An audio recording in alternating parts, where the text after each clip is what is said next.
Recording in progress. Good morning, everyone. We will go ahead and get started. There is a copy of the Open Meetings Act located on the wall of the legislative chambers, and it is also on our county board website. Please stand for the Pledge of Allegiance.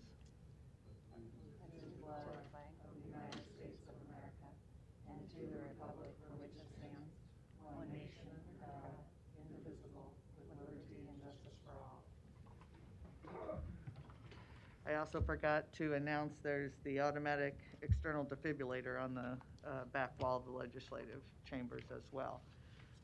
Before we get started with our agenda, we would like to welcome our newest board member, Commissioner Garcia. Welcome and enjoy. Have fun, that's right. With that, we will begin with the agenda for the Douglas County Board of Equalization. Roll call, please. Boyle. Here. Kavanaugh. Friend. Here. Garcia. Here. Morgan. Here. Rogers. Here. Madam Chair. Present. Item A, approval of the minutes of the Board of Equalization meeting held Tuesday, October 26, 2021. And item B, call for a meeting and set Tuesday, November 9, 2021 as a date for hearing on certified assessment corrections reflecting the addition of omitted property to the tax rolls or increased value on property. Is there a motion to approve A and B? Second. Motion by Commissioner Morgan. Seconded by Commissioner Friend. Any questions or comments?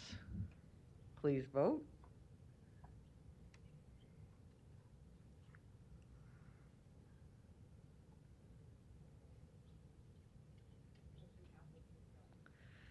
Citizen comments. Is there anyone in the chamber wishing to speak to the Board of Equalization about an item not on the agenda?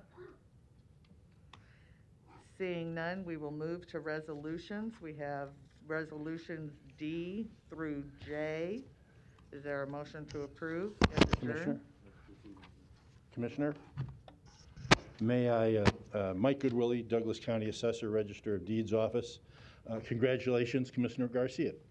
If I may suggest that before you do anything with the resolutions, you pull F and treat it separately. There are some folks from this organization that would like to address you. Okay, that'd be fine. So if you wanted to take everything except F, and then we'll take F after. Yeah, it's fine. And then I also needed to, on item H, if you look at the sheet that was handed out to you, it's the wording of the third item where it says, or the second item, the Metro Community College, where it says bond on the original, it should say qualified capital. So you have the handed, you were handed out the corrected sheet there. So with that, if the motion and the seconder are agreeable to removing item F, taking that separate, and are agreeable to that corrected item H, we can move forward with the vote on the rest of the resolutions. Do you have, okay. All right, please vote.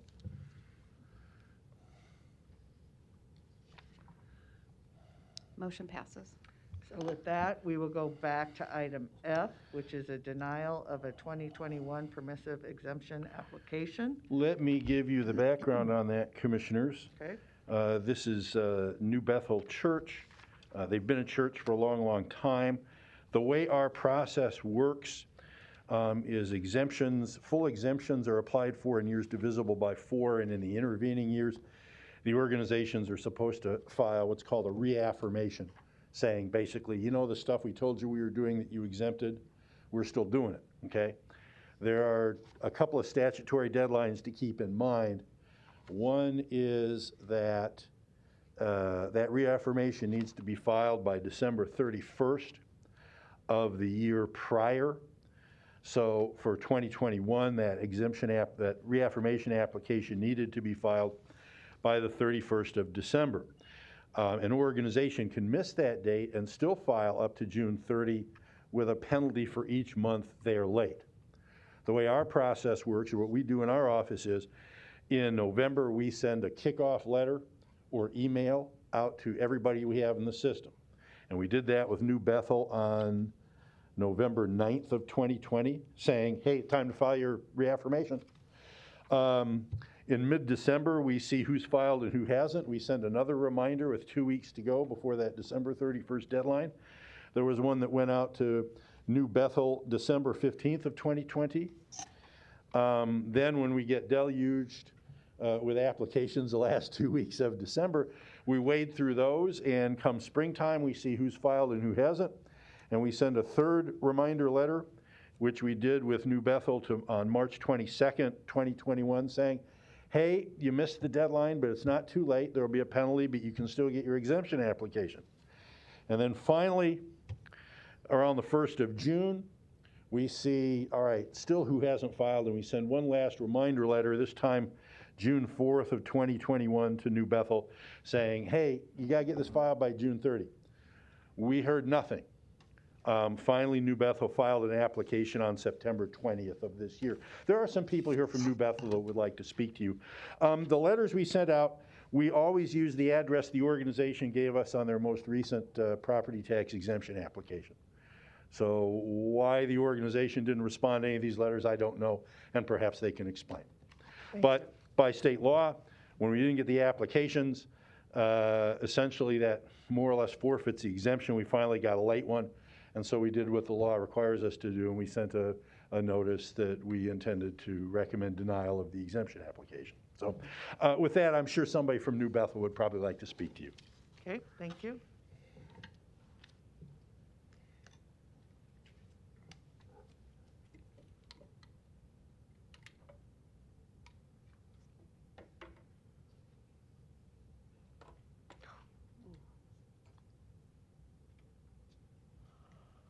Good morning. Could you just state your name for us? Yes, Pastor Irvin McSwain, Jr. I'm here with my wife, Sandra McSwain. I serve as the pastor of New Bethel Church of God in Christ. Acknowledge that we did receive notices, and we acknowledge that we did not respond. And unfortunately, our mail was going to another New Bethel. In the same block, we have two churches, New Bethel Church of God in Christ and New Bethel AME. We are New Bethel Church of God in Christ. Our mail was going to New Bethel, or not New Bethel, but Bethel AME, and we did not respond timely.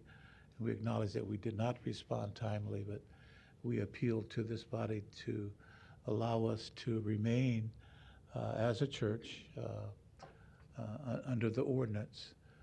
We've been at that location since the early 60s, and thank God I was almost born in that church, so I've been there a while, and I serve as the pastor at this time. Our church was closed down during the pandemic, and we had some individuals who unfortunately got sick. They're well now, but we appealed to this body to allow us to remain in the same status. Okay, thank you very much. With that, we've heard from the assessor and we've heard from the pastor. Commissioner Rogers? Reverend McSwain, do you have something of that mail-in that just verifies that it was sent to another address that we can have to note that? I'm sorry. Do you have some samples of that mail that verifies that it was sent to the wrong address? To another church? Do you have copies of that mail that shows that it was sent to the wrong address? We didn't send it to the wrong address, it just didn't get delivered, right? Okay. Is that your address? Yes. Okay. I don't think it was a case of sent to the wrong address. I think it was delivered to the wrong New Bethel. And for whatever Well, that's reason. what I mean, wrong address or whatever. And for whatever reason, the other church didn't pass it along to these folks. Oh, I see. But that's what I'm saying. Got it. You got, it's clear though that it was sent to the wrong New Bethel. Delivered, not sent. Yes, delivered. That's clear, and I'm not sure whether we have a copy of that. No, I mean, I just got it cleared in. I got it cleared right there. Okay. I would make a motion to, whatever the proper motion is, Grant to the exemption. grant the exemption. Okay, any other questions or comments? Commissioner Maureen Boyle? No, that was my question. Oh, too. okay. Thanks. All right. Okay, with that, no other questions or comments. There's a motion by Commissioner Rogers, seconded by Commissioner Morgan. Please vote.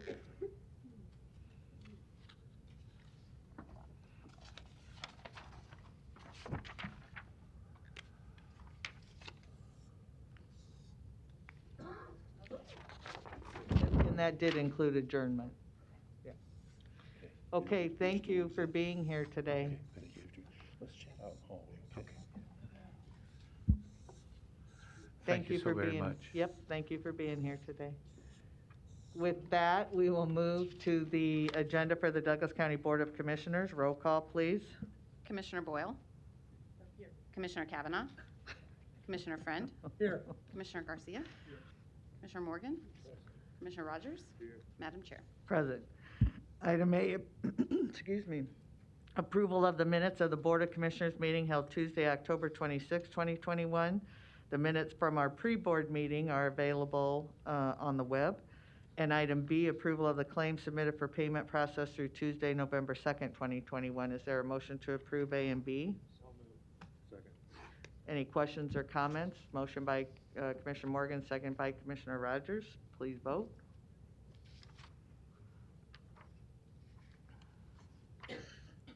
Motion passes 6-0. Next is our consent agenda, items A through G. Is there a motion to approve? So moved. Motion by Commissioner Rogers, second by Commissioner Morgan. Commissioner Garcia? I'm sorry, what number? B as in boy. B as in boy. Yes. All right. So with that, we will, is the motion and the second are okay with approving A through? What was it? A through G minus B. All right, please vote.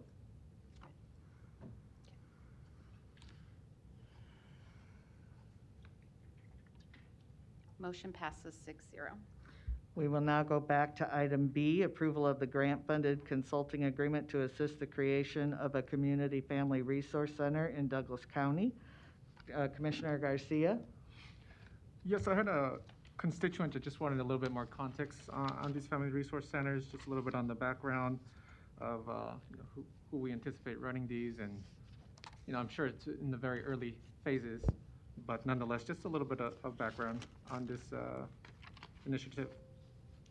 Sure. So Commissioner Rogers and Kim can jump in, but we did an environmental scope of the need for a community resource or family resource center and what that would look like. And that came back, and it was moving forward with it. And it's more of a concept of like a hub and spokes. So there'll be a community family resource center within the communities, but that's all being developed and talked about right now. This actually helps move that agenda forward so that we can come up with our plan and implementation process for doing that. And so that's what this agenda item is bringing on a consultant to do that and help us get to where we need to be with that idea. Definitely, thank you. And if somebody wants to plug in a little bit on that conversation and just learn more, is there a specific committee or place they can go?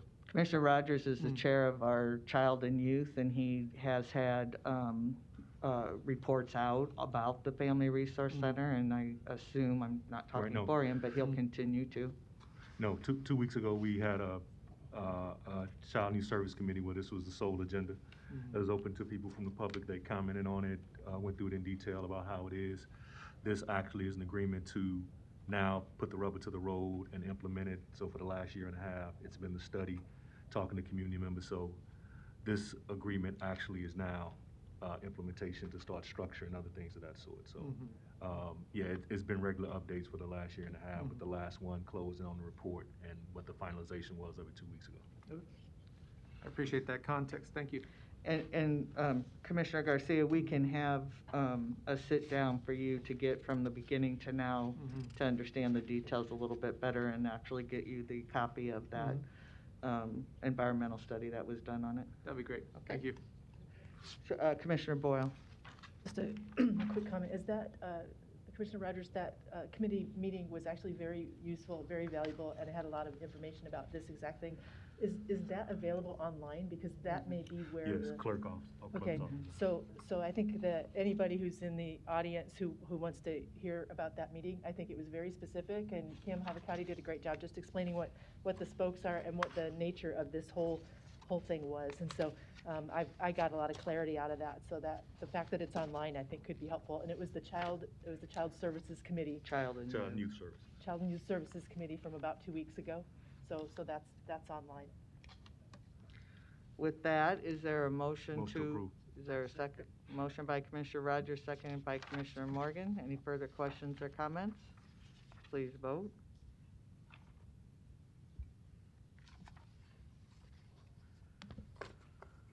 Motion passes 6-0. Next are our recognition and proclamations. Are any of the retirees present? With that, we do have 3 retirees, one from our health department, Carol Beth Isaac, one from our county court, district court, 17 years is Doug Johnson. And then one from our public defender's office with 22 years is Christy Bilkins. Is there a motion to approve the recognitions of these employees' retirements? Motion approved A through C. Motion by Commissioner Rogers, second by Commissioner Morgan. We wish them well on their retirement and thank them for their years of service. Please vote.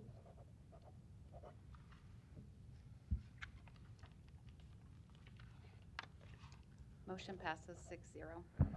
Citizen comments. Is there anyone in the chamber wishing to speak to the board about an item not on the agenda?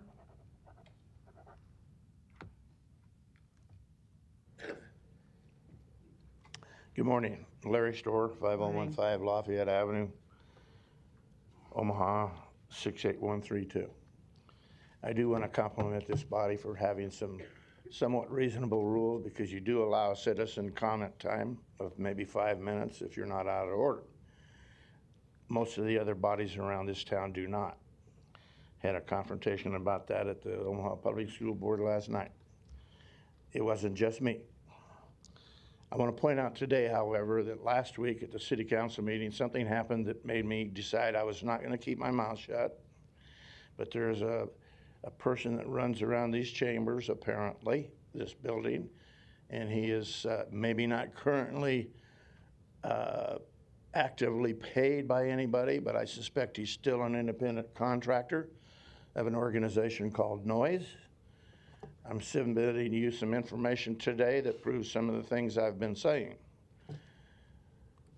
Nobody can write these kind of articles about even your body unless they have been talking to you.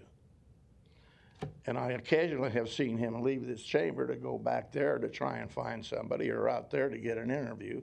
And I've seen him out there interviewing somebody when I left. One day I asked him if he was a reporter, and he said, "Larry, don't go there." Well, he's been acting pretty strange ever since that.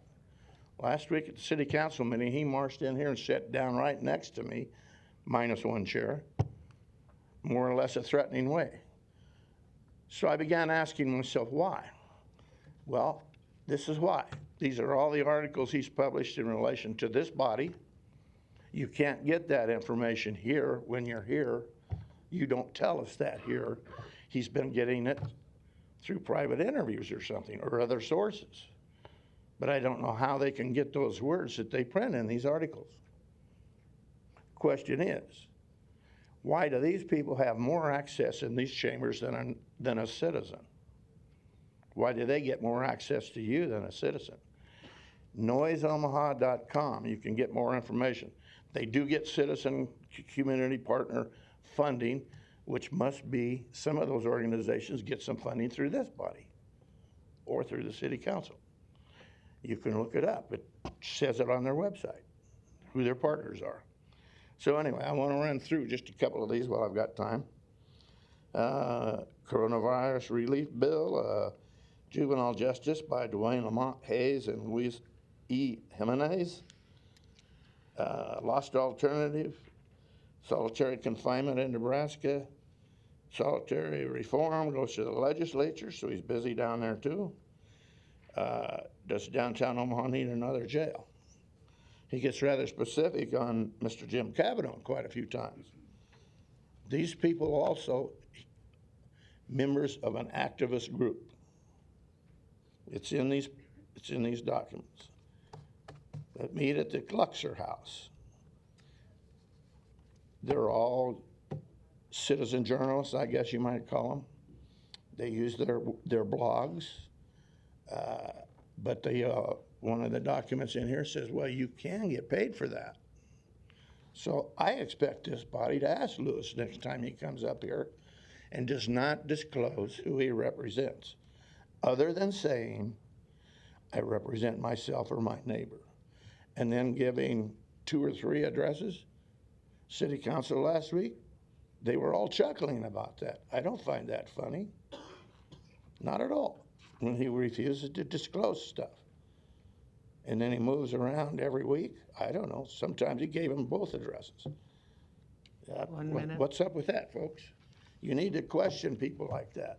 But I am filing a complaint about that. And this is my supporting evidence. I did email that too. Thank you. We do have someone on Zoom with their hand raised, and I can't read the name. Tracy Baker. Good morning, Tracy. Yes. Good morning. Thank you for your time. I do have comments, but it is for an agenda item. It would be after Dr. Hughes speaks regarding COVID-19 questions that I have. Okay, if you can just keep your hand raised, we'll have Dr. Hughes give her report, and then I'll call back on you. Much appreciated. Thank you. Okay, thank you.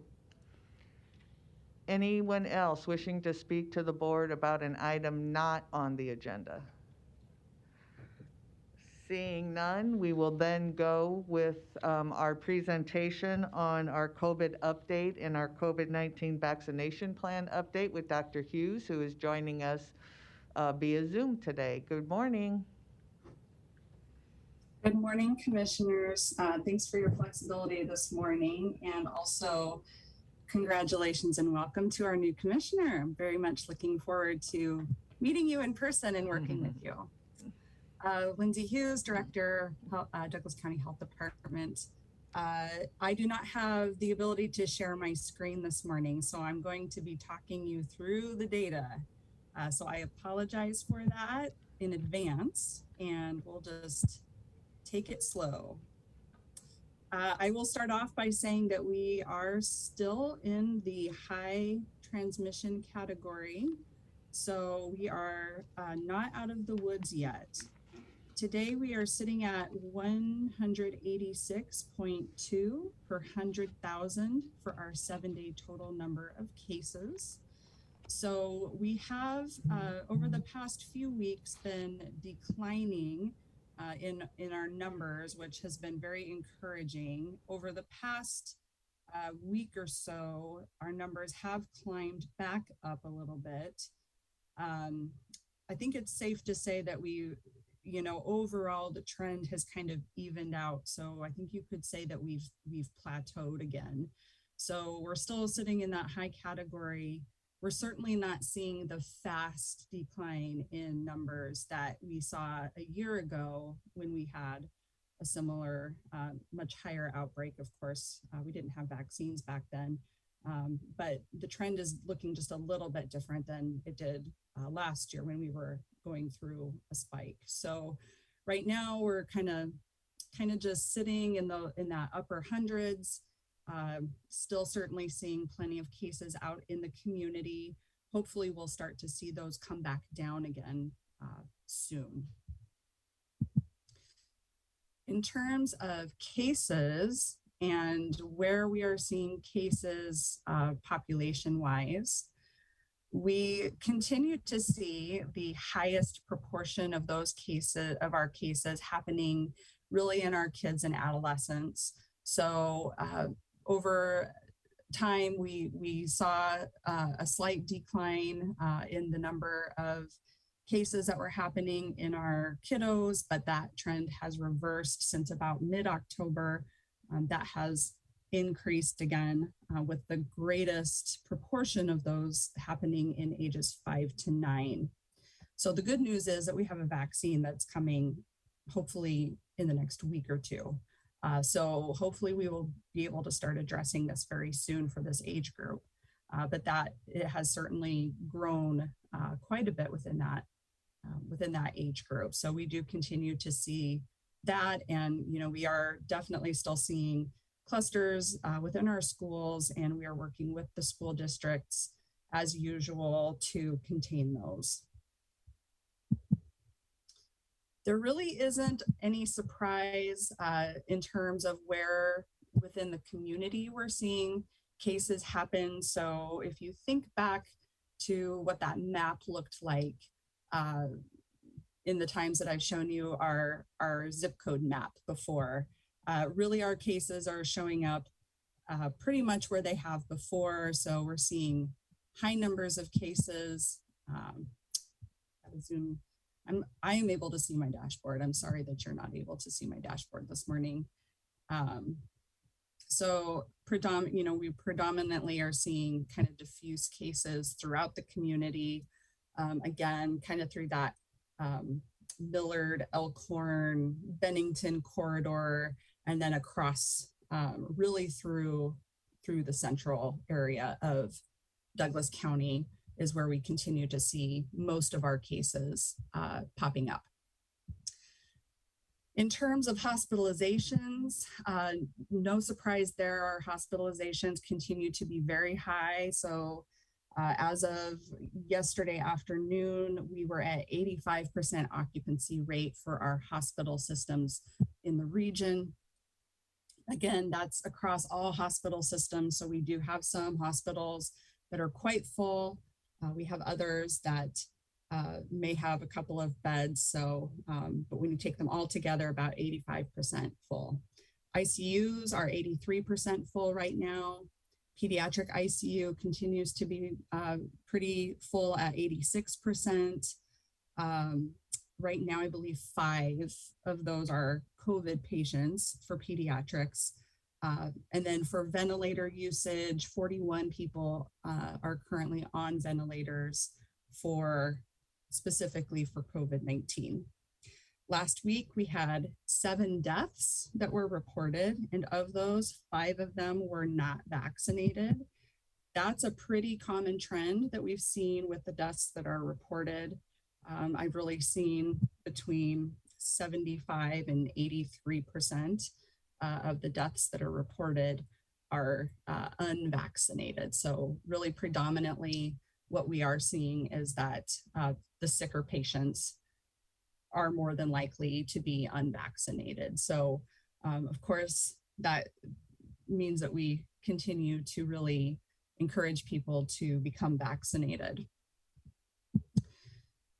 Our breakthrough rate has remained pretty consistent at 1.5%. So again, 1.5% of the people who have been fully vaccinated have gone on to develop a COVID-19 infection or have tested positive.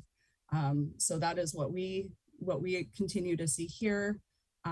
The death rate out of that has been 0.01%. So again, that kind of bears up when you're looking at that, the hospitalization and death rates, that severe illness happens more frequently in those who are unvaccinated, and those who have been vaccinated and are unfortunately in the position of being hospitalized or who unfortunately pass away have tended to be either quite elderly or have some situation that has led to their immune system being compromised.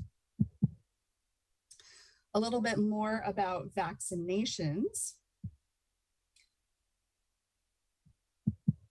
So we are slowly moving up as we have been. Currently, 74.6% of our eligible population is vaccinated with at least one dose. 61.8% of our total population has had one dose. And then in terms of being fully vaccinated, we hit 58% for our total population, and then 70.1% of our eligible population. So that we've finally kind of reached that benchmark for at least our eligible population. And of course, our eligible population is changing imminently. So we are hoping that we're going to be able to start giving vaccine to our 5 to 11 residents very soon. We just have a couple more steps we have to clear in terms of ACIP sign off, CDC sign off, and then we will have to actually receive vaccine. So we aren't drawing this out of our existing stock. We will actually have to get pediatric vaccine formulation ordered and sent to us, which all of those logistics are in motion right now. We are hoping sometime early to mid next week, we should hopefully be able to start giving vaccines. I just don't have a date for you on that yet.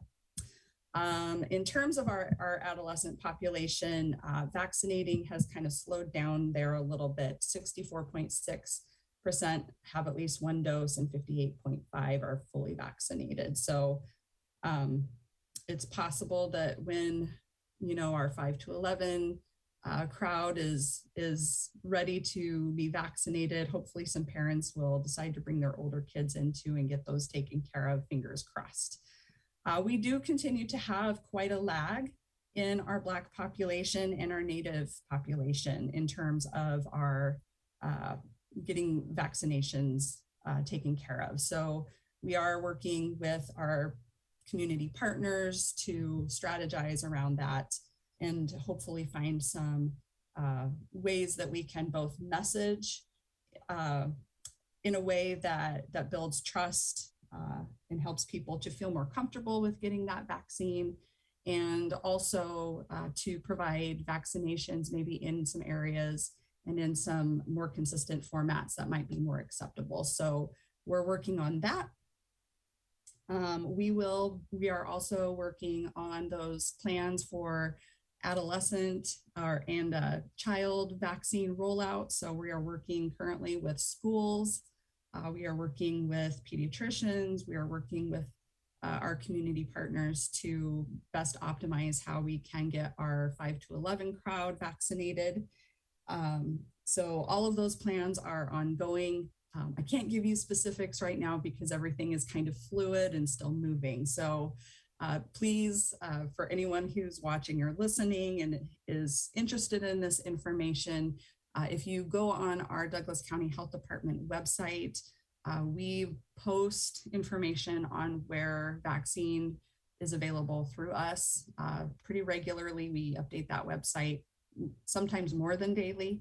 So that's usually a pretty good place you can go to get any information that might be needed there.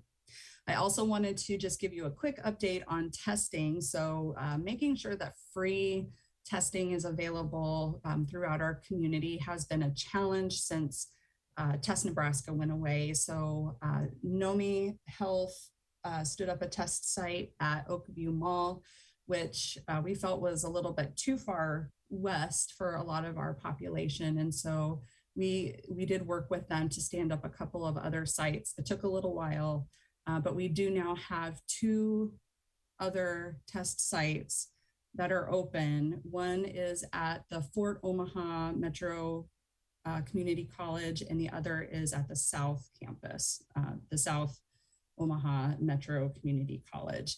Those, I believe, are open 9 to 5 daily, except for Saturday, it's 9 to 3. And then I don't believe they're open on Sundays. So Sundays are closed, but otherwise, those are when those free testing sites are open. So They will ask for insurance, but no patient will be billed for testing. So they may bill the insurance, or they may bill the federal government if the person doesn't have insurance, but no patient should be charged for their testing. So I wanted to make sure that we got that out through another avenue. And I know a lot of people reviewed this particular meeting. So I wanted to make sure we brought that up. So I think with that, that is all of the information I have for you right now, but I'm more than happy to take questions. Thank you, Doctor. Commissioner Kavanaugh? Thank you. Thanks for this, Doctor. This will come as no surprise. The positivity rate is what in percentage? 9.6 this morning. 9.6? Yes, so it has gone up over the past couple of weeks. So I think the last time I reported to you was maybe 7.7, 7.8. What can we draw from that, if anything? We still have a fair amount of COVID in our community. I think that is very fair to say. We have had over the past week, it looks like we had maybe fewer people testing, not significantly fewer. Sometimes that can drive that rate to look a little bit higher, but with it being as high as it has jumped, that really is an indication that, you know what, we still have a lot of this in our community. And of course that doesn't capture people who are testing at home and those who are symptomatic and who aren't testing. So with these kids coming online, the under 12s, do we have an idea in Douglas County what number of kids fall into that category? I believe when I last checked, there were about 60,000 in the 5 to 11, give or take. That's kind of an estimate. From what I hear, we'll be getting about 20,000 doses from the state to start with. So we'll be able to vaccinate about a third of those to begin with. And then I would assume that will, you know, based on kind of how our efforts are going, we'll be able to order more from there. That information is still fluid and changing based on the situation. So that could change an hour from now or a day from now. Sure. And I think you indicated that the preparations are in place for getting those vaccinations into kids' arms as quick as possible. Yes, absolutely. We've been working with schools across the county to use their facilities and you know, go through the schools. We've been working with FQHCs. We've been working with other providers in the community. So we are definitely looking at the best way we can get those out. Okay. And we are also looking at messaging. So I also want to say that this is something that the health systems and partners, we've all been talking about how best to also message around the vaccine and you know, overcoming some of the hesitancy that remains there. So there's a lot of work going on behind the scenes with this right now. That's great. Thank you. You're welcome. Commissioner Maureen Boyle? Hi, Dr. Hughes. So first, you know, when we look at that map, we see that West Douglas County corridor that always seems to be positive. Do you have that in percentages? Is that a per capita thing? So I'm just curious. I know most of the population is there, so I expect that number to be higher. Yeah, let me look here real quick. I think the cases are counts. But let me look here to see if one of the other ones might have it in a format. If you don't, then I'm just curious, like next week when you come, I'm just curious because I know, like, again, because most of the population is heading that way, if it's per capita, that would make sense. If it's a percent, that would kind of spell out a little different picture. So, and that's fine if we can do that like next week or something. I'll talk to my EPIs about that. Right now it looks like just counts. Just counts, okay, all right. And then, Second, you mentioned the 70% threshold being met. How many first-time people are you seeing getting vaccinated at this point? Like, give it a ballpark picture. Or what are their You reasons? know, What are their reasons? I'm sorry. So are they stating why they waited so long if you're seeing many of them? You know, I'm not hearing reasons necessarily other than, you know, a lot of times you'll just hear they finally talked to somebody who made it click for them. So it might have been that they talked to their physician and their physician finally made it click for them, or they might have talked to a friend or a neighbor who explained it just in that way that made it make sense for them or made it feel comfortable for them. So I have heard anecdotally stories like that. I don't know that there is necessarily a trend where a certain message itself has made an impact, you know, to most of the people coming in. I can say that we have seen a lot of people coming in for boosters. I just don't have a breakdown of the boosters versus first time. So what I'm giving you today is all first. So the data that I'm giving you is all initial series. We do have people also coming in to get their boosters, and we just don't have that data isn't broken down real great between third dose and booster. So once that's in a cleaner, nicer format, I think we can probably talk more publicly about that data. It just isn't in a great reportable format right now. All right, and then the 85% hospitalization or occupancy rate of hospitals still really makes me nervous. And so just to make a point, and I just want to stress once again the point that pregnant women are especially susceptible to this disease, and the vaccination rates are just ridiculously low, like in the 30%. And we do see intrauterine fetal demise or stillbirth more often. So as an OBGYN doc, I just want to make that point once again that we need to really stress our pregnant folks get vaccinated. We see more preterm delivery as a result, purposefully, because the placenta is not functional because of blood clots from COVID. So bottom line is COVID is a bad thing. COVID vaccines in pregnancy are not a bad thing. And then along the line of hospitalizations, to have the ICUs 83% full and pediatric ICUs 86% full, that's just scary stuff. So those numbers have been staying in the 80s and only going up and down in the upper 80s is what we've kind of been seeing lately. What are you hearing from the hospitals? Basically that they're also, I mean, they're tapped. 1 minute. They just don't have a lot of staff to take care of this. It's very scary for them as well.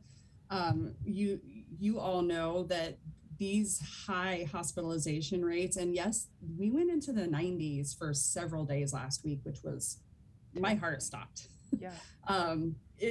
We can't take care of sick patients right now. We are struggling mightily to take care of sick patients right now. And so we are definitely just hearing a lot of exhaustion and fear from our providers in the hospitals because they're burned out. Are there any solutions that you've heard or anything different we could be doing differently?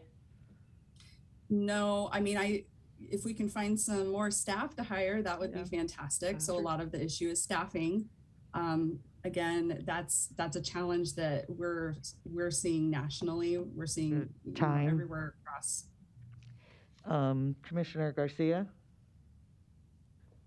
Yes, briefly on the topic of boosters, I was wondering if there will be any upcoming campaign on messaging related to boosters. Should the average citizen who's been fully vaccinated, should they be seeking their booster at this point?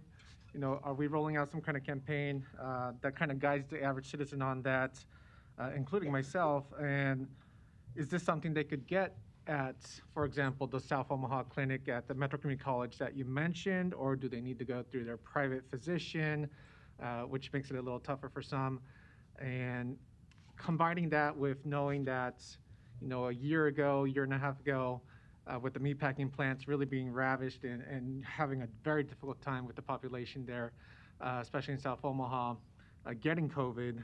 Luckily, at this point, you know, a lot of those individuals have been vaccinated and the corporations are putting their effort into ensuring that it happens. But my main point being now, almost a year later for some, should they be seeking their booster? How do they go about it? And what will be our kind of messaging rollout with that? Great question. So right now, we're not recommending boosters necessarily for just everybody, but the groups that we are recommending it for are pretty broad. So anybody over 65 definitely qualifies for a booster, should absolutely seek one out. Those between 16 and 64, if issue that puts them at higher risk for COVID, absolutely seek out a booster. And then if anybody in those age groups works in an environment that puts them at a higher risk for COVID, they should also seek out a booster. So when you're talking about the meatpacking plant, absolutely, we saw some crazy outbreaks nationally in our meatpacking plants. I know especially here in Nebraska, it was a big struggle. So we can work with organizations, employers, groups like that to stand up. If it's easier to kind of get everybody through in a couple days, if they would want to set up a special clinic just for their employees, those are things that we've done in the past that we can certainly do again. Any of our sites offer boosters, so you don't have to necessarily go through your physician to get that, although it's always a good idea to talk to your doctor and see what their recommendations might be. But if you want to come into our the South Omaha Metro Community College site, or wherever, we will give you a booster. So we have boosters available at most of our sites. So one thing I do want to say though, and this came up last week, is that we are with our pop-up clinics. So our pop-up clinics are very small. So those are usually staffed with like 2 people, like 2 clinical staff. We are only offering one type of vaccine at those clinics right now. So some of them are Pfizer, some of them are Moderna. Probably some of them could be J&J if we wanted to do that. But right now we're kind of focusing on those other ones. So keep in mind too that booster mixing has been okayed. So if somebody wants to get a booster that's a different kind from their initial series, that's okay to do. So if they want to come to a clinic that's a different kind than what they got initially, that's acceptable, and we will accommodate that too. Mm-hmm. Okay, so final wrap-up question to the conversation here. So somebody like my 61-year-old father-in-law, who formerly meatpacking for many, many years, 1 minute. who is partially handicapped now and doesn't have a primary physician and doesn't have health insurance, and got their vaccine about 7 months ago, fully vaxxed, what would be their route? It sounds like they probably should seek a booster. And what would be the easiest route for somebody like him to get that booster? So if he doesn't have a primary care booster, he can go online to our website, and there will be a link there. So there's a button that will say something along the lines of where to get COVID-19 shots. Can click on that, and it will list where all of our sites are. And really just he can make an appointment. He can, if it's one of the community ones, he can just come in during the hours that we're open. There are also other places that are offering vaccines. So I know pharmacies are offering boosters and the vaccine there. So he can go in several different routes. Thank you. Commissioner Maureen Boyle? I just have one more question. Can you speak to the school closing in Millard? Absolutely. Well, yes, I can. So there is a school that closed over the weekend. So on Sunday, the superintendent there did opt to close Black Elk Elementary, and that was due to the number of classroom closures that had occurred there. So, and that was on our radar. We were aware that there had already been a number of closures there. We were working with them very closely on that.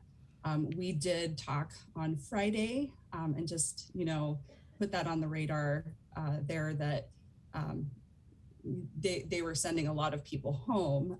We don't close schools, so I want to be very clear there that the health department does not close anybody.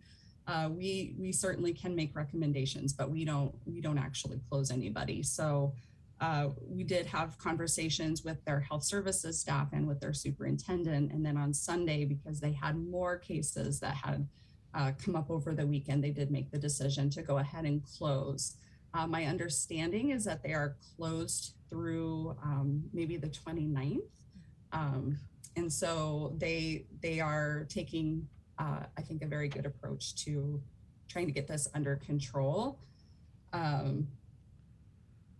And we will continue to monitor, work closely with them and also monitor cases that continue to occur in that school, even during their closure. Are there any other schools on your radar like that? Not that have had that number of cases. We've had several schools that have had more than one classroom closure, but we haven't had it to this extent. So this is the first time that a school has opted to close because of their number of classroom closures. And my understanding is that they also had a number of teachers that were either out because of COVID or because they had children out with COVID. And so it was not only an issue of the kids being sick, but also staffing. So, and any specific information related to that, the district would certainly know. But we certainly support their decision to do that and to get this under control. All right, perfect. All right, thank you. No other questions from board members. There is, Dr. Hughes, someone from the public that has a question or comment. And so I will call on Tracy Baker again. And Tracy, there we go. Hi, can you hear me okay? Yes, ma'am.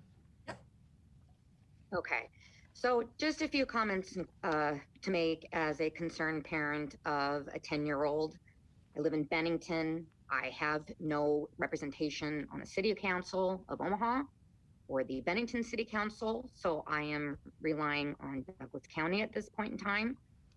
I have a daughter that is prone to upper respiratory infections and pneumonia, and thank God I decided to homeschool because she was one of the classes at Bennington's Pine Creek Elementary, where her classroom was shut down several weeks ago due to spreading cases.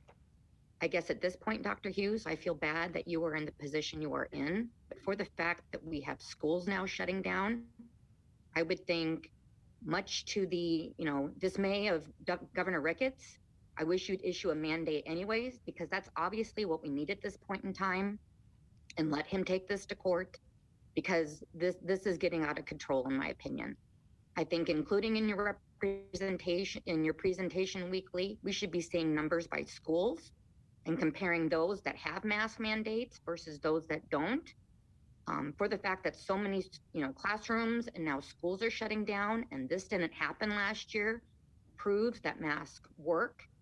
I heard that the Millard School District, you literally have parents still in denial and wanting proof that there were, of the COVID positive tests that are coming out of Black Elk.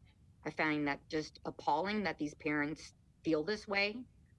And my only other thing I would like to see is that, we keep track of breakthrough cases of those that are vaccinated. I'd like to see breakthrough cases of those that think they have natural immunity from a prior COVID infection.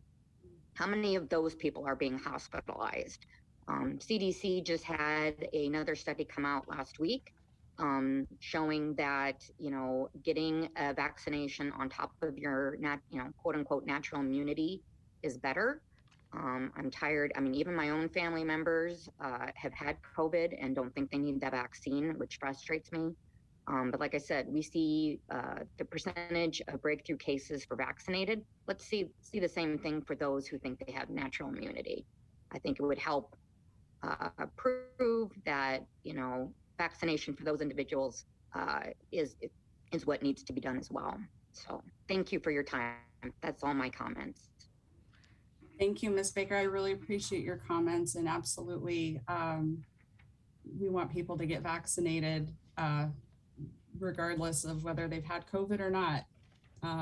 That immunity that is provided through becoming infected is not, it's uneven.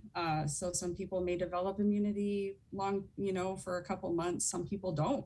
And so really immunity is the most consistent and the strongest immunity for the longest period of time that you can get. So we definitely do encourage that. And I very much appreciate and feel your frustration around what's happening in the schools. And I know. Well, like I said, I mean, when I got the call, we're supposedly dual enrolled so that my daughter, she's in 5th grade, so that she can still go to recess. And like I said, Miss Baker, out every day that she was that we're homeschooling, so. Thank you, Miss Baker. Thank you. Yep, you bet. Thank you very much for your time this morning. Absolutely. Ben Salazar? You're muted, Ben. Nope, you're still muted, Ben. There you go. Thank you for the Hollywood, man. Happy birthday wishes for my Halloween birthday is what I was saying. So, and boo to you all. But good morning, thank you, and Dr. Hughes, good morning. But I wanted to supplement what Dr. Hughes was mentioning as it pertains to South Omaha. What I've discovered in my tenure in the last year and a half with the department is the most amenable and the quickest way for especially the older folks, people like myself who are a little bit clumsy or maybe don't even have a computer, is a telephone.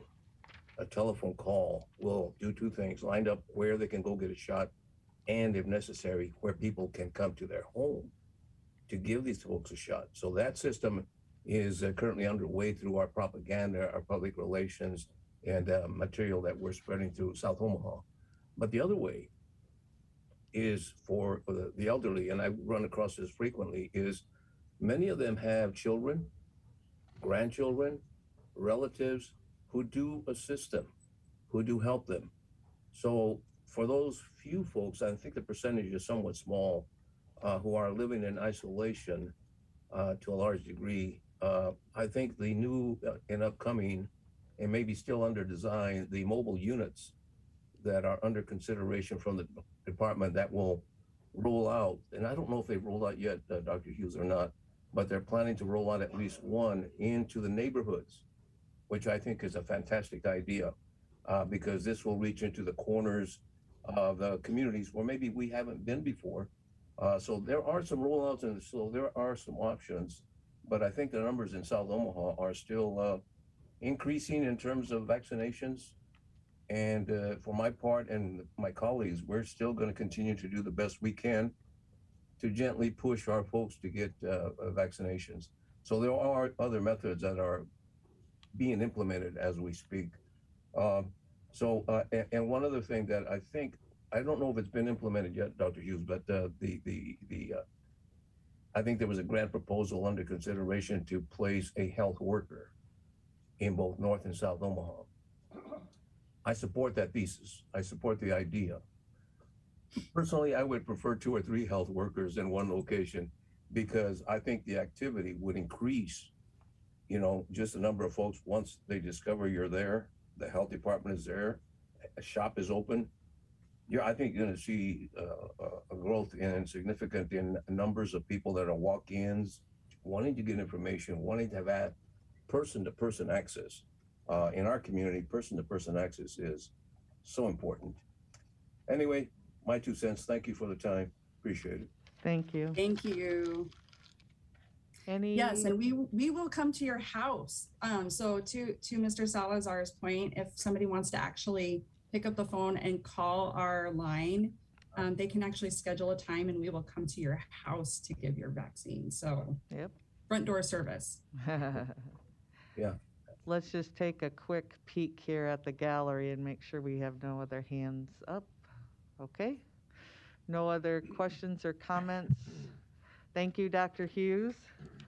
Thank you. There is one thing I meant to come on down, Larry, but when Roger was talking about how do you determine if we could send him that map that the health department did of, it outlines like if you're vaccinated, yes, and then it goes down and there's some more boxes as to another question. Then if you answer that question, it goes down to another box, and it answers that question. So like me, I'm not compromised, but my husband is compromised. So what does that mean? And that will help when you're talking to your folks. To go through that little map, and then it'll determine yes or no should they get a booster. It was really a really good map. So Yep, happy to do that. great. All right, Larry.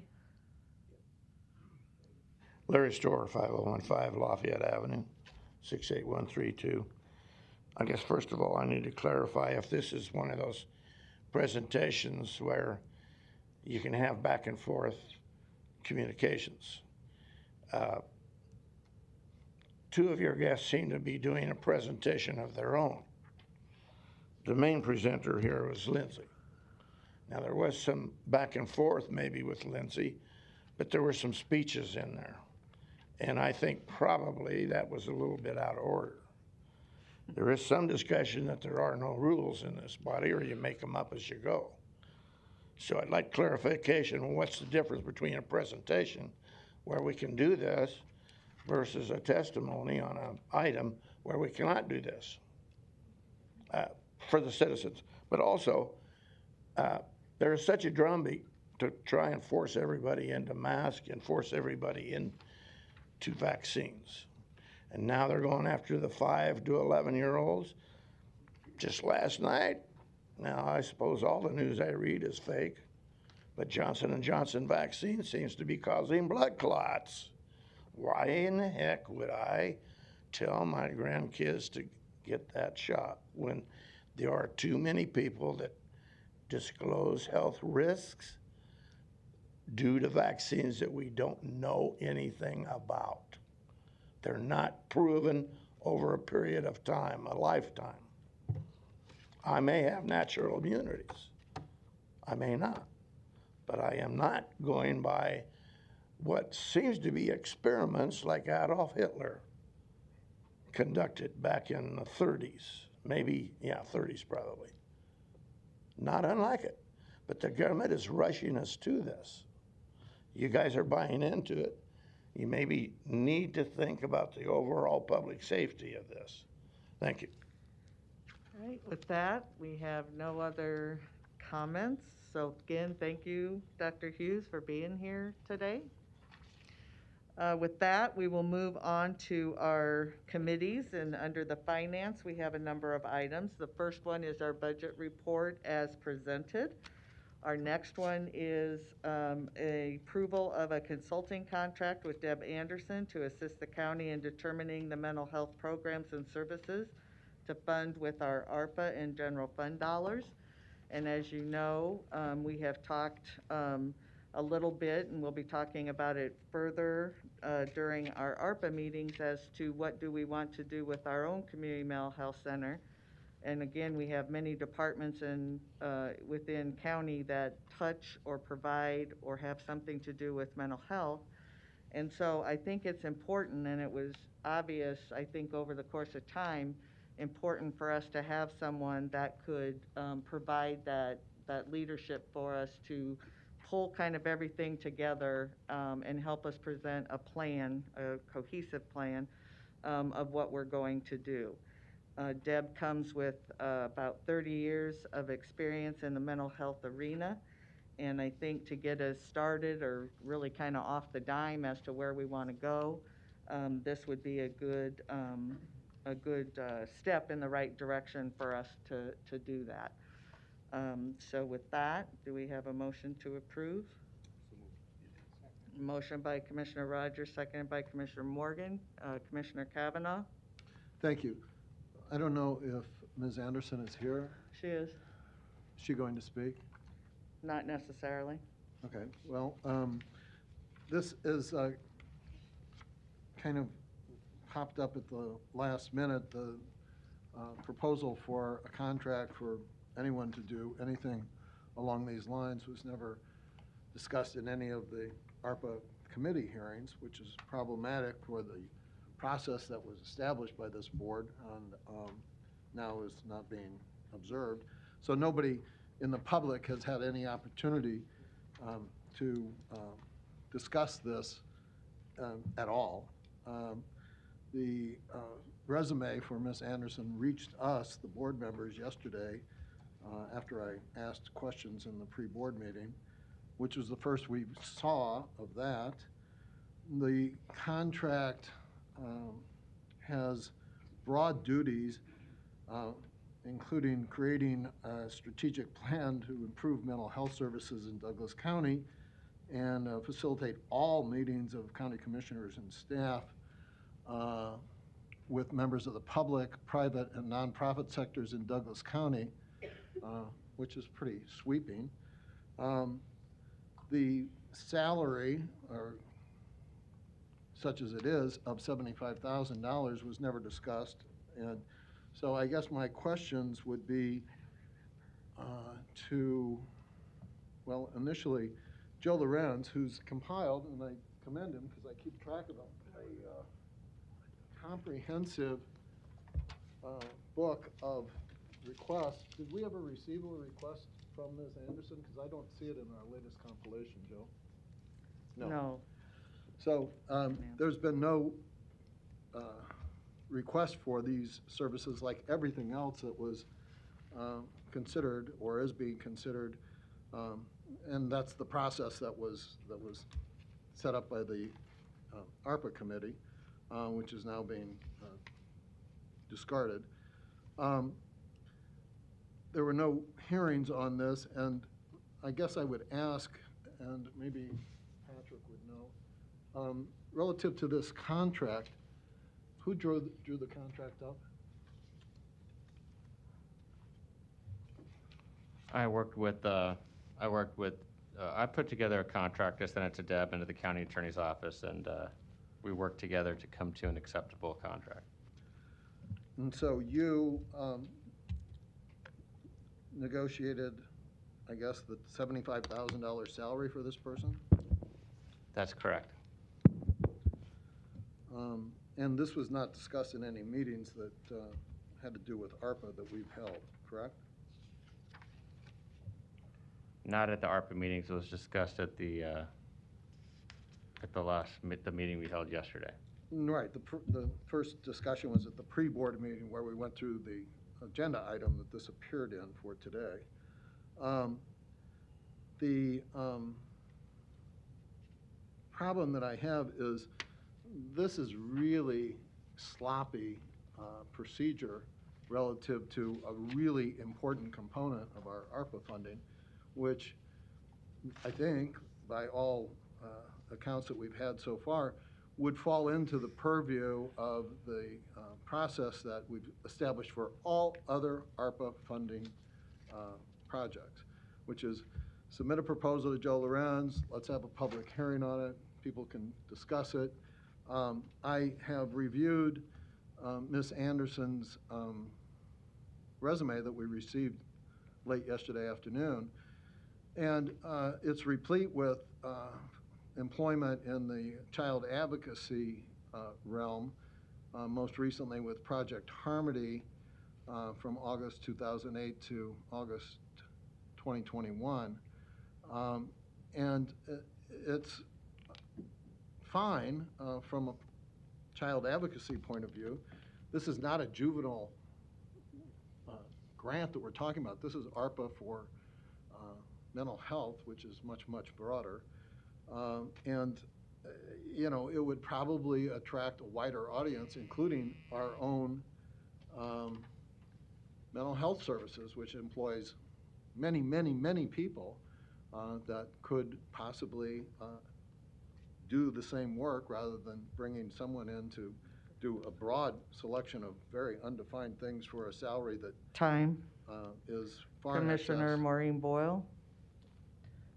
Yep, just a a little bit, just to Commissioner Kavanaugh's point, I would like to, I did notice the resume too about how there is really, to be honest, I think impressive experience on what to do as far as children's health, and there is mental health involved in that.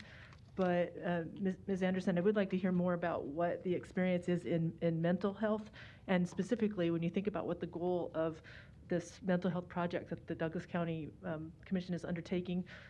We really need somebody who can step back and see the forest through the trees. So I think I would appreciate if you'd speak to what your strategizing experience is, and just so I guess we can all feel more comfortable with who we're hiring to do this job. So like I said, I actually am impressed by the resume, but specifically I'd like to hear more about the strategizing experience, big picture experience, and then the part about the mental health aspect more specifically.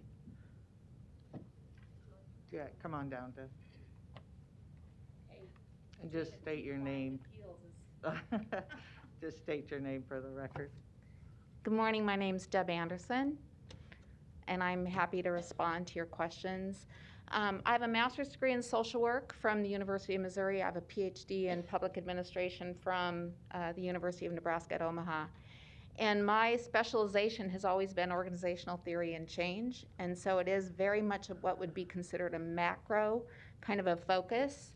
I have a certification in strategic planning implementation, so I've done that with Region 6, with Region 3. I've conducted a number of strategic planning initiatives with other child advocacy centers across the country. My primary focus has always been really organizational change, but then when I went to work for Project Harmony, it's really been focused on child advocacy, as you mentioned. But a lot of the things that I did there as a deputy director were very macro-oriented. So I oversaw human resources, IT, data, grants. I wrote a lot of the grants, oversaw the program grants for the agency, along with I started and then oversaw all the prevention and early intervention programs. One of the things we learned very early on is that when you treat children, whether for mental health or other issues that they have, you also have to address the parents. And so the trauma-based, evidence-based treatments that we trained on and brought people into the community to train our mental health therapists in our community were really focused more on adults than they were on kids, with the idea being that if we can get parents in the place they need to be, then we're going to reduce adverse childhood experiences to children. So that is, even though my work was at a child advocacy center, a lot of the focus has been on the entire family. One of the programs we started there was called Connections. It's still going. It's a school-based mental health program.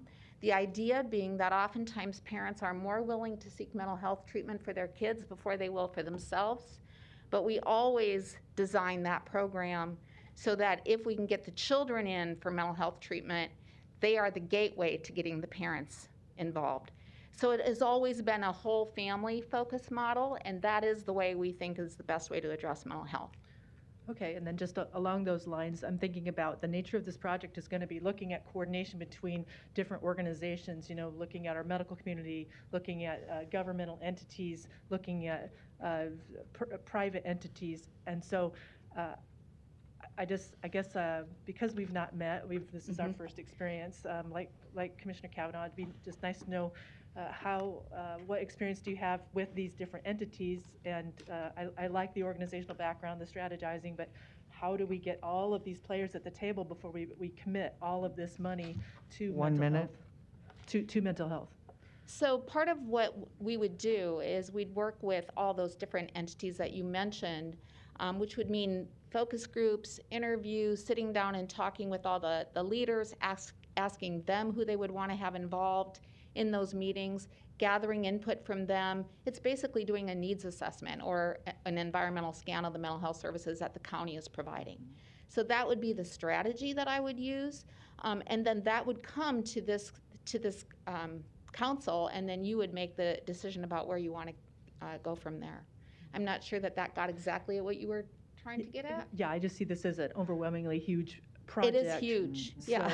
So it's really how do we bring all the players together and make sure that each player has a role and has been listened to, basically. Right. Yeah, that community engagement is critical. Yeah. I think one of the skill sets that I bring that I think was attractive to. Deb, time. Oh, We'll sorry. Come back, that's okay. Commissioner Kavanaugh? Thank you. And thanks for coming today. Yeah. A couple of quick questions. I think the address on the resume is 12458 Caspian Drive in Papillion, Nebraska. Is that your home? Yes. The process that we've been going through has been going on for some time, and so I'm interested in how you were approached, or how did you come to present to us for this position? Well, I have had, in my previous position, I had contacts particularly with Commissioner Rogers and Commissioner Borgeson. Okay. And so That's Commissioner, fine. okay. We've got time here, Okay. constraints, so we got to kind of move through these. Have you been to any of our ARPA committee town halls, committee meetings, or the Douglas County mental health meetings that we regularly hold? I have not. How did you get to the $75,000 salary number? It is a not to exceed amount. It's a pretty typical contract. It's just that it's a not to exceed $75,000. So if you see that contract, I would do billing, and it would not go above that amount. My question was, how did you get to that number? Was that your proposal? Was that the county's proposal? My recollection is it was a combination in talking Okay. together about that. Your resume doesn't indicate whether you are a corporation or any other I'm kind a of sole legal proprietor. entity. Sorry? Sole proprietor. Sole proprietor. This is a personal contract? Yes.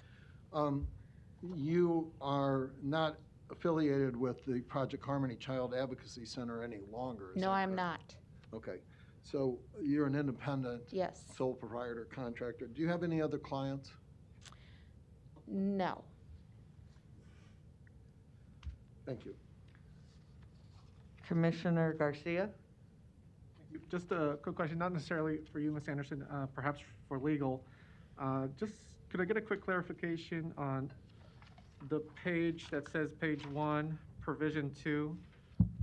The one that says that the contractor will facilitate and coordinate all county commissioner meetings with public, private, and nonprofit sector, except for county board meetings. Is the intention of the language there perhaps all county commissioner meetings as it relates to mental health? Because it doesn't say that. That's probably the intention, I'm sure, but perhaps that would be good to include there, because it seems like anything outside of county board meetings is what's actually included there. So could I get some clarification on that? Tracy, York County Attorney's Office. I think that's a fair interpretation, Commissioner, although I would defer to the two parties that actually negotiated the contract, but I think you could add in some clarifying language if you wanted to. It was specific to mental health. Yeah, and I think that's There are- evident in the resolution and the discussion today. Yeah, it's in the resolution, yeah. Thank you. Yeah, I'd feel just a tad bit more comfortable if it said that more clearly as it relates to mental health. Thank you. Thank you. Commissioner Friend? Thank you, Madam Chair. Dr. Anderson, thanks for being here. Do you envision as part of the consulting, I don't know if it's in the wording of the contract, but do you envision as part of it being analysis that would incorporate entities or organizations, I'm assuming that this would be true, entities and organizations that should be involved in solving community-wide mental health problems. So in other words, there are certain things the county has to do, and I sound like a broken record, at least to my colleagues. There's certain things a colleague could probably shut up right now, but he won't. There's certain things the county has to do. We're mandated to do it. Mm-hmm. And a certain part of healthcare and a certain part of community mental health we're mandated to provide. Correct. Is this going to help us weave our way through some of this stuff? I mean, we should have partnerships with the private sector that's going to help us, and this will help us in that regard. But will your analysis help us differentiate between, hey, you guys, you're staring down the path of something 3 years from now that you're not gonna be able to handle. Yes. You see where I'm going I with this? do. I think part of what you're talking about is the difference between prevention, early intervention services, and acute care. And oftentimes, when you're mandated, you can't turn away people. If people are coming into the county system, you have to care for them. Right, And if OPD brings them in, You've got we're 'em. dealing with initial. Correct. So that in and of itself will help narrow down the focus of what this work will be about. Well, thank you. And as part of the analysis, between the mental health programs and services, are we going to talk about infrastructure a little bit? I mean, are you going to be heavily involved, or would you be if we move in this direction, heavily involved in discussion that we have to have about infrastructure in some portion of this town that's going to help us increase those services, right? Yes, but in a programmatic way. And if it reaches a point where you're looking at construction, that kind of infrastructure will be handled by someone else. But in terms of programming, yes, the programmatic infrastructure. Okay. Okay, thank you, Dr. Anderson. All right. No other questions or comments? Commissioner Morgan, I didn't see your lights. Oh, there it is, sorry. Ms. Anderson, I think you wanted to continue when you were talking to some others and cut off, and I thought there's some things you wanted to say. We can listen to that. It seemed like you had some additional comments. Well, I really appreciate the opportunity, but now I've lost my train of thought about that. If there's something else that I could answer for you, I'm happy to do that. No, I just wanted to be sure you had the time to finish whatever you were wanting to say. Thank you. Okay. Commissioner Maureen Boyle? To be honest with you, this seems to be happening very, very quickly, and this will sound weird to say, but I'm not sure that we've really had a chance to meet you and really get to know your credentials. We are having an ARPA meeting next week, and to be honest with you, I think it would help me if we could meet you better to know bigger picture instead of trying to slam this down into 15 minutes before we kind of approve the contract. To be honest with you, so I would I don't know if it's appropriate, but I would like to make a motion that we delay this until we meet at our ARPA meeting, delay approval, not to say we won't do it, but I would just like to get to meet you better to make sure that we're all on the same page, since this is a multi-million-dollar project. And so I'd like to make a motion to delay approval of this contract until we have a chance, because we didn't even get your resume till last night. So just I understand. To be a good steward of it all and really, watch taxpayer dollars and make sure that we've got the right person, I would make a motion that we wait to approve this particular item until we have some more, until we meet again. I'll second that motion. And I think next week we have a meeting, I believe at 1 o'clock. The chairperson can let me know that's correct. And then we could do some of that and put it on the agenda for next Tuesday, if that's acceptable. I agree. Maureen? That's my motion, is that we have you come to our ARPA meeting on Monday, which is open to the public, and then we can ask those questions and have just more time to get to know the big picture, and just be more informed. And then on Tuesday, we'd be able to readdress this. So that's a motion. Okay. Yep. All right. Nice. Thank you. No other questions or comments? There is a motion to delay until our next ARPA meeting. Please vote. Oh, sorry, Larry. Sorry, I didn't see Larry wanting to speak.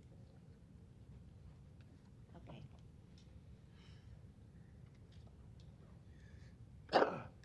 Larry Storer, 5015 Lafayette.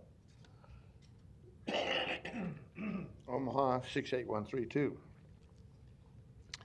I want to get my 2 cents in here. I remember when the starting gates at Exarban would go off and the horses would race. I remember on my grandparents' farms when they took the cornmeal and stuff out to the hog trough, the hogs would all run for it. I remember FDR. I remember LBJ, all the great society programs and American Recovery Act. Are we in a depression? Are we that bad off that we're rushing to the trough to take back tax dollars and give away that we're now fighting with each other as to who's going to get it and what we're going to give it to, who we're going to give it to. Excuse me, but most of these programs, would they not survive if there wasn't the bank robbery out of the U.S. Treasury, which is also my tax dollars? They probably would not. People are using these for things that they shouldn't be using them for, only because you have to run to get the money before it gets taken by everybody else. On mental health, let me give you an example of something. I really don't conceive of a 911 call coming in and being properly screened by even a mental health expert. It's like you with mask on. I can't tell your expression, can I? Children can't. Maybe I can't even hear you because it garbles your speech. Now, my perception, for example, today, I don't know, did somebody call in the big guns here? The guy behind me I thought was a deputy, but I guess they report to him. But the two deputies report to you, and I just kind of perceived it. Oh, this is like little Lewis last week at the city council. I'm boxed in. Am I being closed in so that I don't rush the podium or rush one of you? Am I a threat, that much of a threat? Larry, can you keep to the agenda? Thank you. Thank That's you. the idea. Thank Please you. delay this. Thank you. All right, with that, please vote. The yes is to lay over till the next ARPA meeting.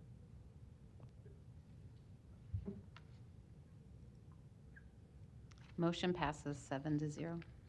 We have a number of items for the ARPA funding approval by resolution, and we can take those all together or one at a time.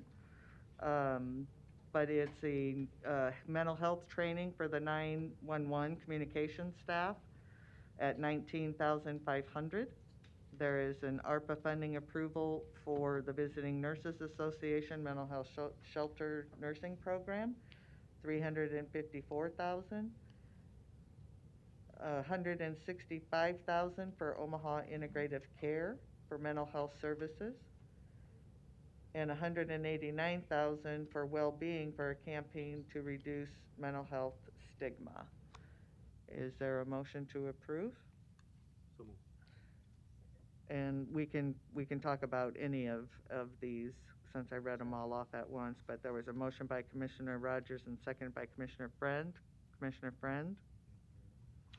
Or I think it was Commissioner Morgan the second. No, your lights, oh, you took your light off. No, well, I can. Oh, go ahead.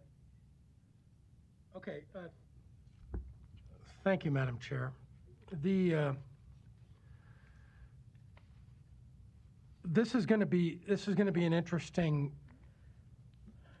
7, 8, 9 months, maybe 15, 20 months ahead. It's going to be very interesting.